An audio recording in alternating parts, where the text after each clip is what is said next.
She was never in love with you. She was in love with the way your power made her feel until you gave it up. That's the truth most men never recover from. Not because they weren't good enough, but because they became exactly what she said she wanted. You thought emotional vulnerability would earn her loyalty. You thought being sensitive, available, and endlessly forgiving was love. But here's the truth about women: what they say they want and what their nervous system responds to are not the same thing. This is why nice guys fail. This is why she pulls away just when you give her everything. You were taught to listen to her words, but you never learned to read her energy. And that's where your heartbreak began. Because while you were loving her louder, trying harder, giving more, she was already drifting. Not out of malice, but because your emotional availability came at the cost of your masculine energy. You collapsed into pleasing. You lost your center, and what she once admired turned into something she could no longer feel. This video will not comfort you. It will confront you.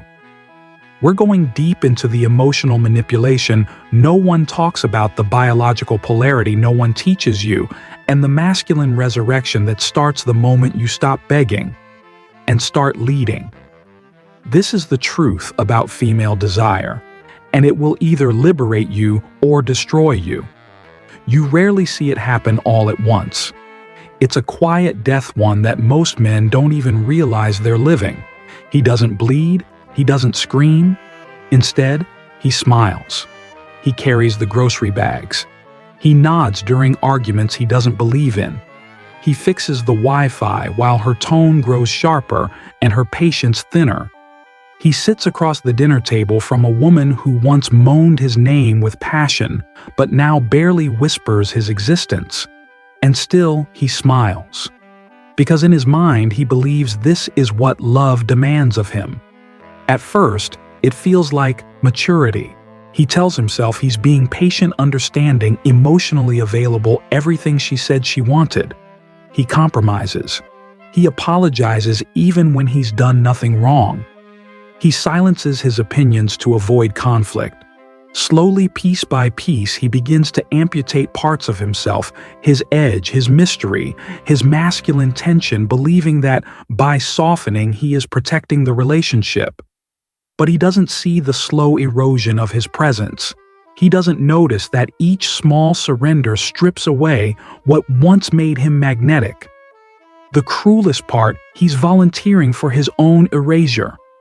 He was taught his entire life that love is earned through sacrifice, through endless giving, through selflessness.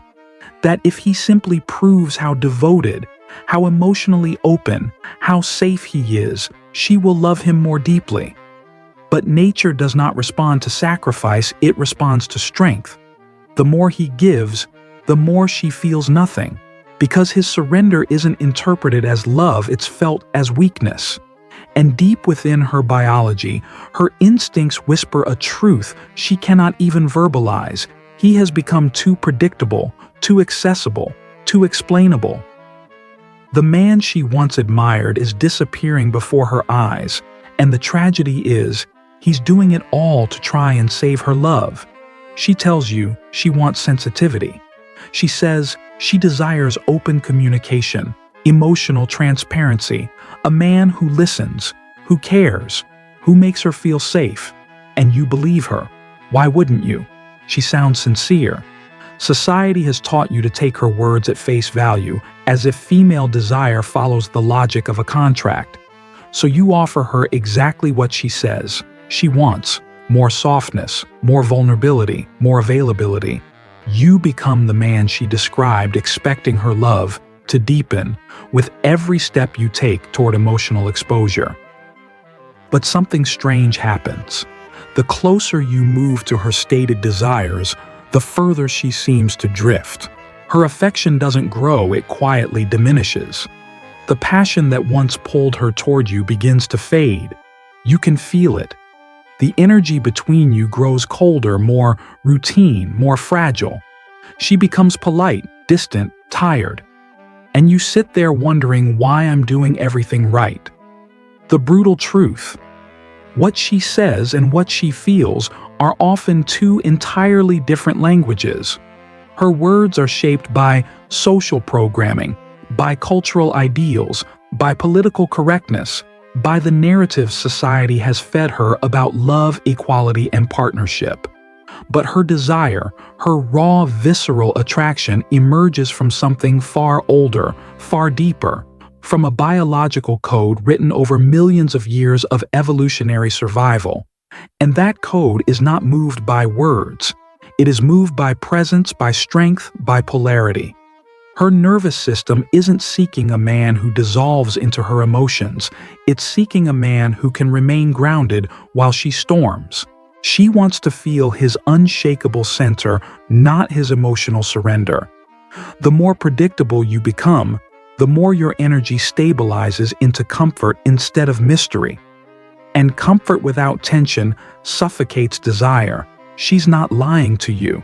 She simply speaks two languages, the language of her culture and the language of her nature. You've been listening to the wrong one.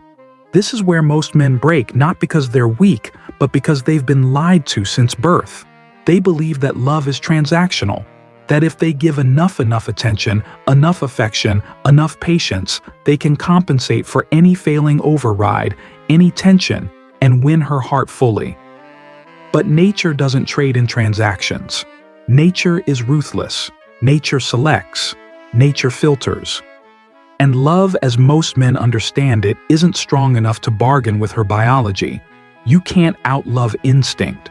You think that by loving harder, by proving your loyalty, by showing her how safe she is in your hands, you're securing your place in her life. But what you don't see is that every act of unbalanced giving slowly starves the tension that attraction feeds on.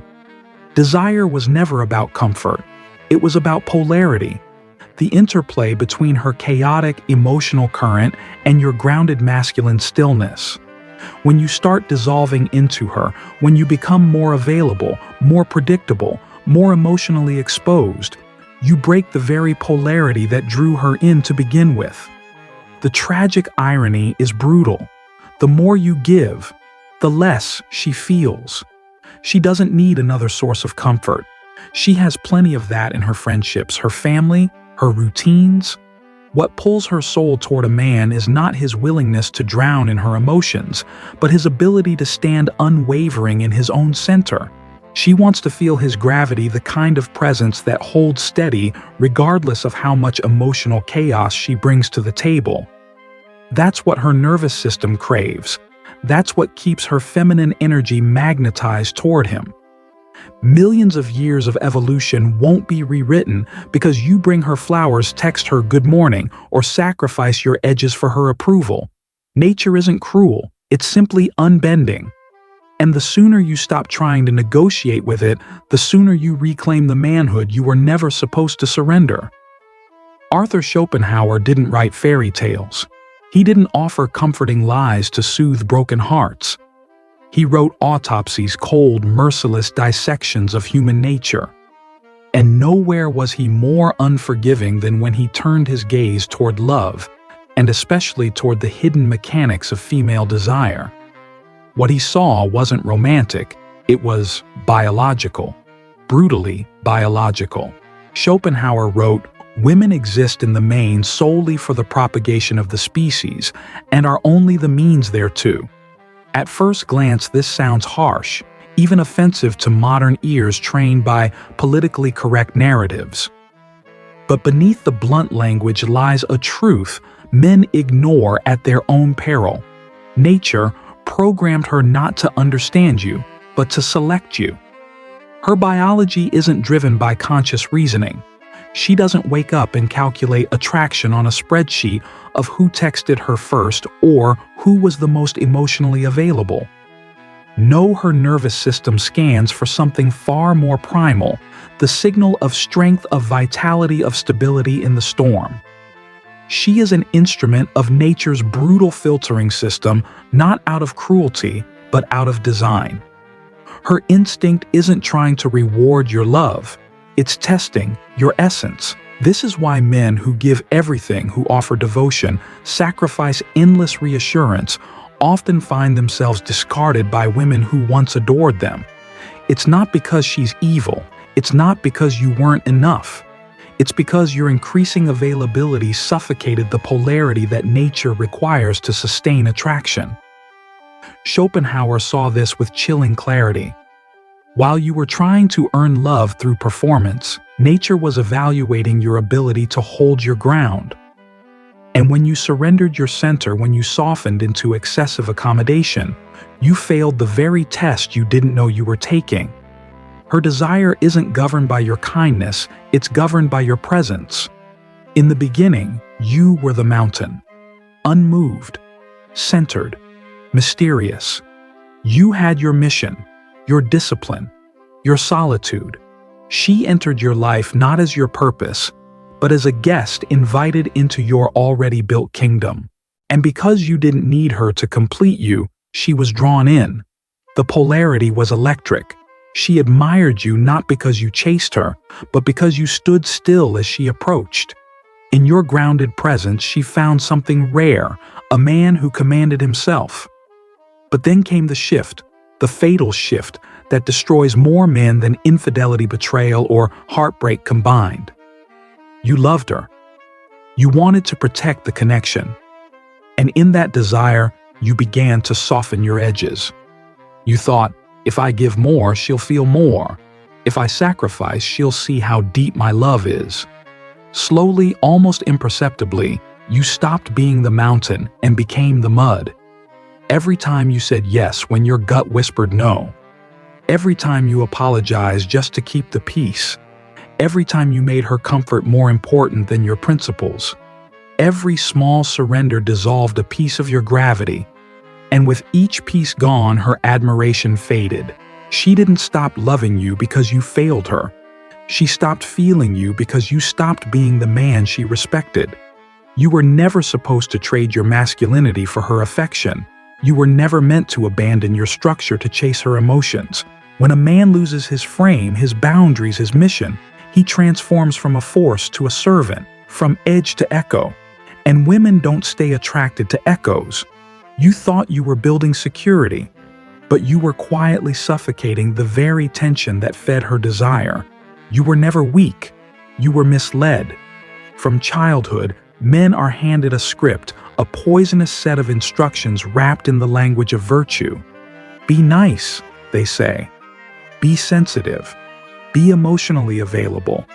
Always listen. Never upset her. Make her feel safe. If you love her enough, if you prove your devotion, she will love you back equally. And so you obeyed. You thought you were doing the right thing, that love is earned through consistent giving, constant validation, and endless self-sacrifice. But the script was wrong.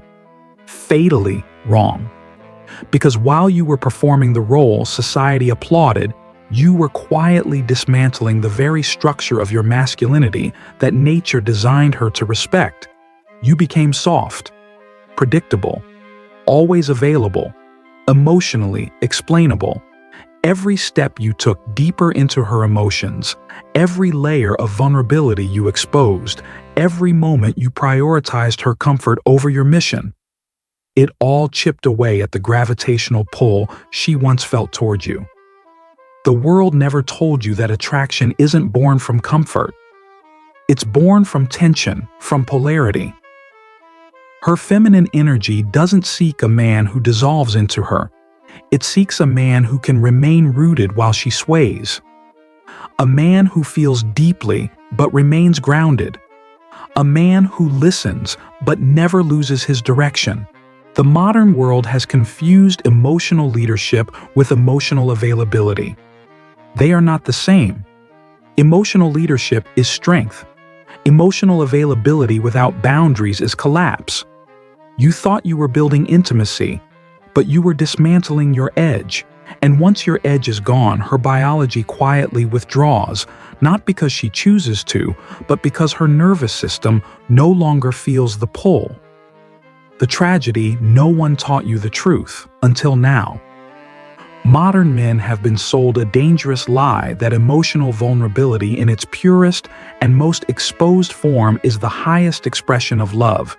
That if you open every wound, confess every insecurity spill, every fear, you're somehow building unbreakable intimacy. But this is not how female desire operates. Her attraction is not fed by how deeply you expose your pain. It's fed by how powerfully you carry it. Emotional leadership is not emotional availability. They are two entirely different languages. When she says, "I want a man who's vulnerable," she doesn't mean a man who collapses in her arms sobbing, overwhelmed by life. She doesn't want to be your therapist. She wants a man who feels but who isn't ruled by those feelings. A man who can carry the weight of his emotions without unloading them onto her. A man who can sit inside his storm without dissolving into it. That's the vulnerability she admires, strength under control. When you become excessively available emotionally, you shift the polarity. Instead of being her rock, you become another emotional dependent. Instead of calming her chaos, you merge into it, and that more than anything erodes her respect. Her feminine essence craves your emotional leadership. She wants to feel safe in your presence because you're rooted, not because you're endlessly expressive. She tests you not to destroy you, but to verify that your foundation is unshakable, that you are capable of holding space for her waves without being pulled under. Emotional leadership is quiet power. It is your ability to feel without being consumed. It is the stillness that allows her to surrender fully because she senses you will not collapse under the weight of either her chaos or your own. When you lose this leadership, she loses her attraction not because she chooses to, but because her nature demands polarity, and nature never negotiates. There is a certain kind of man who doesn't chase. He doesn't explain. He doesn't plead for love or seek approval. He simply stands still, composed and unshaken. His energy carries a dangerous calm, one that quietly demands respect without ever raising his voice. And while society labels him as cold, distant, or even toxic, her nervous system responds to him in ways she cannot fully articulate. Because this kind of man doesn't offer comfort, he offers gravity. This dangerous calm is what ignites her most primal instincts. It's not arrogance or cruelty, it's certainty. He moves through life without needing her reassurance, without seeking her emotional caretaking. He doesn't fear her storms because he's mastered his own. And when she tests him, and she will, he doesn't flinch. He remains grounded while her emotions surge like crashing waves against a rock that never moves. That stillness is intoxicating. Because in a world filled with emotionally dependent men who fold under pressure, a man who radiates calm control is rare. And what is rare becomes valuable. His indifference isn't apathy, it's self-possession. His unpredictability isn't carelessness, it's mystery. She cannot fully map him, and in that mystery, her desire stays alive. The moment you become fully predictable, fully available, fully explainable, you become emotionally sterilized. She no longer feels the current that once pulled her toward you. The mystery dies. The tension evaporates, and with it, her attraction quietly fades. A woman doesn't fall for the man who tries the hardest. She falls for the man whose presence triggers her surrender. And surrender only happens when she senses she's in the presence of a man who can hold both her chaos and his own without losing himself. That is the dangerous calm. That is the gravity she cannot resist. This is where most men fall, not because they lack love, but because they lack understanding. When they sense her pulling away, when her smiles grow thinner, when her texts become shorter, when the spark begins to fade, panic takes root. And in that panic, they reach for the only tools they were ever given to give more to love, harder to become even more accommodating. They believe that if they just prove how much she means to them, if they show how deeply they're willing to sacrifice, they can reignite her desire. But they don't realize they're digging their own grave. Each additional act of pleasing the extra gifts, The constant text, the overcompensation suffocates the very tension that desire requires. The more he gives, the more he dissolves. The polarity collapses entirely. What was once attraction turns into obligation, and obligation is the death of romantic desire. He becomes the emotional employee, performing acts of devotion not out of strength, but out of desperation. And while she may express gratitude on the surface, underneath something vital breaks. Her respect quietly dies, and with it her desire. Because no woman can stay attracted to a man who is seeking permission to be loved. The tragedy is brutal. He believes he's fighting for love, but what he's really fighting is biology. And biology is undefeated.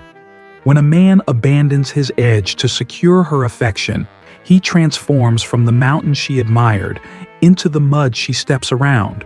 His willingness to please at any cost sends a subconscious message: I am willing to abandon myself for you. And that message erodes both her admiration and his own masculine dignity. True desire cannot be negotiated, begged for, or earned through sacrifice. It is evoked through presence, and presence cannot exist inside a man who has collapsed into pleasing. There comes a moment in every man's life, usually after heartbreak, betrayal, or abandonment, where he stands at the edge of himself. The love he fought for is gone. The woman he bent over backwards to please has drifted into cold distance. And there he is standing in the ruins, asking the question no one prepared him for: what now? This is where most men either collapse completely or resurrect. Because what feels like the end is actually an initiation. The pain is not punishment, it's a brutal teacher. The betrayal, the ghosting, the rejection, they aren't signs that you weren't good enough. They are signs that you lost yourself trying to be enough for someone else. And now, the only way forward is not to win her back, but to win yourself back. Masculine resurrection begins at the moment you stop chasing external validation. It begins when you say, I would rather be alone than unseen. It begins when you reclaim your edges, your standards, your purpose, your discipline. You stop trying to be understood, and instead, you become undeniable. You rediscover your mission, not one centered around her approval, but around your personal evolution, your fitness, your craft, your vision, your spiritual grounding. They all become extensions of the man you're becoming. And as you rise, something incredible happens. Women feel it. Not because you announce it, not because you post about it, but because your energy shifts. You are no longer the man who seeks her permission to exist. You are the man who stands rooted, radiating presence, drawing her in like gravity. This is not a game. This is not manipulation. This is the law of masculine polarity. When you master yourself, you no longer have to beg for love, because the world, including women, naturally orbits around the man who no longer needs to be chosen. The modern world has trained men to fear solitude, as if being alone is a sign of failure, as if your worth as a man is measured by how many people surround you, how much female attention you receive, or how constantly you're validated. But that lie has broken more men than heartbreak ever will. Because solitude is not the absence of love, it is the birthplace of strength. When you strip away the noise, the distractions, the desperate reaching for approval, you are left with the raw material of who you truly are. And most men have never faced that silence. They have never sat alone with themselves long enough to meet the man beneath the performance. But it's there, waiting. Schopenhauer understood this deeply when he wrote, "A man can be himself only so long as he is alone. It is in solitude that your masculinity recalibrates. It is here that you rebuild your mission, refine your purpose, sharpen your discipline. You are no longer bending for anyone's comfort. You no longer chase fleeting validation. You become sovereign not as a rejection of love, but as the highest form of preparation for it. Because when you finally stand complete whole within yourself, You no longer seek a woman to fill your emptiness, you invite her into your fullness. She feels the difference immediately. You no longer need her to soothe your insecurities. You no longer collapse when she withdraws. You become the calm in her storm, not because you're emotionally numb, but because you've mastered your center. And this, ironically, is when women are most drawn to you. Not when you pursue them, but when you embody the kind of man they feel safe surrendering to. Solitude was never your punishment. It was your sanctuary. It was your throne waiting for you to return and sit upon it. Attraction is not random. It's not simply about love or compatibility. Beneath every deep romantic connection, there exists an ancient, unspoken current polarity. The push and pull between masculine and feminine energy. The eternal dance where one leads and one surrenders. Where one remains still and the other flows. Without this sacred tension, desire withers. It does not matter how much you care, how devoted you are, or how deeply you feel. If polarity dies, so does attraction. Her feminine energy is emotional fluid and ever-changing. She is the storm, the wave, the unpredictable rhythm of life. She feels deeply, moves between moods, tests boundaries, and searches for stability. But not stability built on compliance, stability built on masculine strength. She doesn't need a man who merges into her emotional waves. She needs a man who stands still while she moves, unshaken, grounded, powerful, a man who can hold the space without trying to fix or control her storm. The tragedy is that many men believe that love requires them to merge to become softer, more emotionally available, more understanding to the point of sacrificing their own masculine core. But every time you surrender your edge, you weaken the polarity that fuels her attraction. What once was electric becomes safe. What once was mysterious becomes predictable. And when the mystery dies, so does her longing. Masculine polarity is not about domination or suppression. It's about direction, certainty, and presence. It's about knowing who you are so deeply that her emotional storms cannot pull you off center. You don't react to her chaos, you contain it. You don't fix her emotions, you witness them with strength. And in that strength, she feels safe to surrender to trust, to desire you. This is the eternal dance, the magnetic force that keeps love alive long after beauty fades and time passes. And only the man who masters polarity will command not only her love, but her deepest, most instinctual devotion. This is the awakening most men never reach. The truth they spend years, sometimes decades, trying to avoid. You were never supposed to please her. That was never your role. You were not born to be her emotional servant, her constant comfort, her therapist, or her personal cheerleader. You were born to lead, to embody a presence so grounded, so deeply rooted in your own purpose, that she feels safe enough to surrender without even knowing why. The modern world seduced you into believing that if you simply became softer, more understanding, more emotionally open, she would love you deeper. You thought that if you showed her the full spectrum of your emotions, your insecurities, your wounds, she would finally see you as the safe man she claims to desire. But what she craves is not your emotional dependency. What pulls her toward you is your emotional mastery. She wants to feel your power, not your fragility. She wants to sense that you are whole whether she stays or goes. That you do not need her to complete you, but that you invite her into your already built world. The moment you make her approval the center of your identity, you forfeit the very essence that makes you attractive. Masculinity is not performance. It's not a checklist of traits.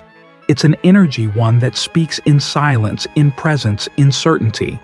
It's standing in your mission, your discipline, your sovereignty, regardless of her mood, her tests, or her storms. Because true masculine strength is not about resisting her chaos. It's about absorbing it without losing your center. When you finally release the need to please, you free yourself. You stop negotiating for love and instead become undeniable. You no longer chase her validation because you've become your own source of certainty. And paradoxically, in that space, her attraction returns not because you needed her to stay, but because your energy leaves her no choice but to feel drawn once again. You were never meant to beg. You were meant to build. And when you build yourself into wholeness, you no longer ask to be chosen, you simply are. At the end of it all, there's one truth every man must face. Love was never meant to be earned through sacrifice. You do not win a woman's heart by bending, apologizing, or dissolving yourself into her emotions. You win her heart, and more importantly, you win your own self-respect by becoming a man who stands firm in his mission regardless of who stays or leaves. The modern world has confused men. It taught you to seek comfort instead of clarity, validation instead of vision. But life doesn't reward comfort. Life rewards strength, not the kind of brute strength that dominates others, but the inner strength that refuses to collapse under pressure. Your work is not to become more lovable, your work is to become undeniable. That means building your body, your mind, your finances, your spiritual center. That means developing a quiet confidence that doesn't beg for love, but commands respect. It means leading your life with purpose so that any woman who enters your world feels inspired, not responsible for your happiness. Masculine strength isn't about controlling her, it's about mastering yourself. Because when you become a man who doesn't need her to stay, that's exactly when she'll feel safe enough to surrender. Build yourself, stand firm, and watch how everything else begins to orbit around you.